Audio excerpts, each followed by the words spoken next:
This week we're going to read the introduction and chapter 1 of Nudge. So the quiz is on those pages from the introduction in chapter 1.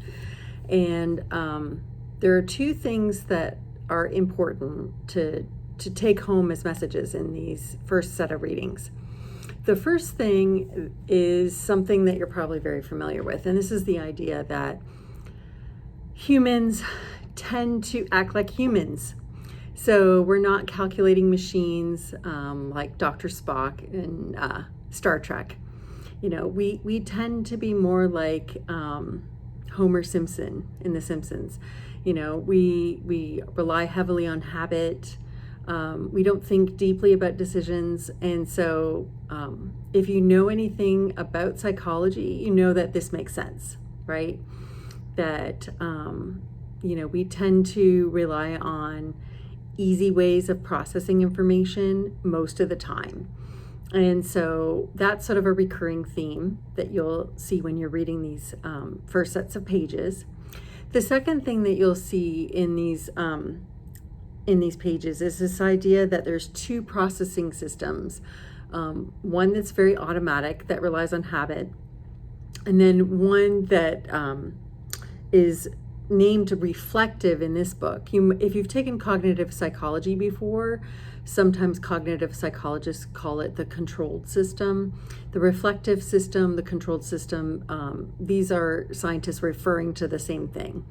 And again, this is this idea that most of the time when we process information, our brain relies on the automatic system. The automatic system is easy, it doesn't take a lot of effort, it's based on what you already know, and so you can reflexively respond to things.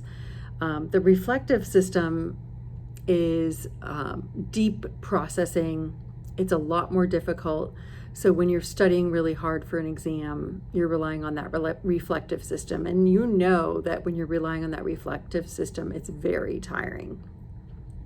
So let me give you an example. This one comes from Gordon Logan. So it's not in the book, and hopefully this will really bring the point home. So what's 5 plus 7? Easy, right? 5 plus 7 is 12. You've known this for a really long time.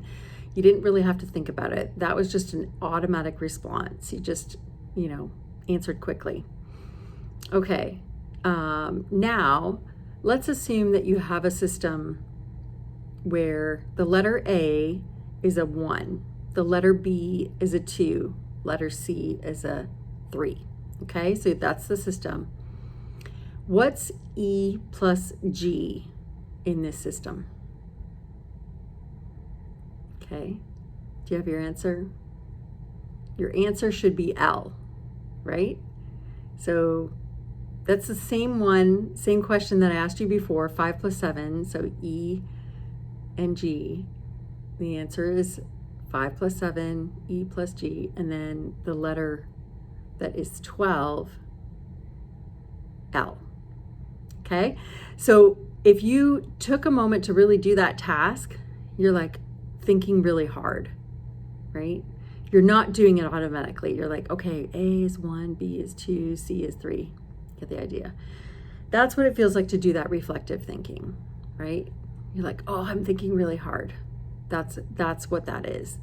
And we don't do that very often, right? We don't do that in all kinds of decisions in our life unless we have to and we don't enjoy it.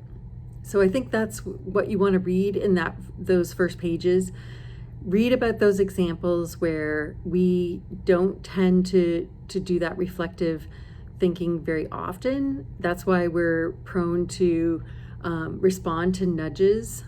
That's part of what those pages talk about.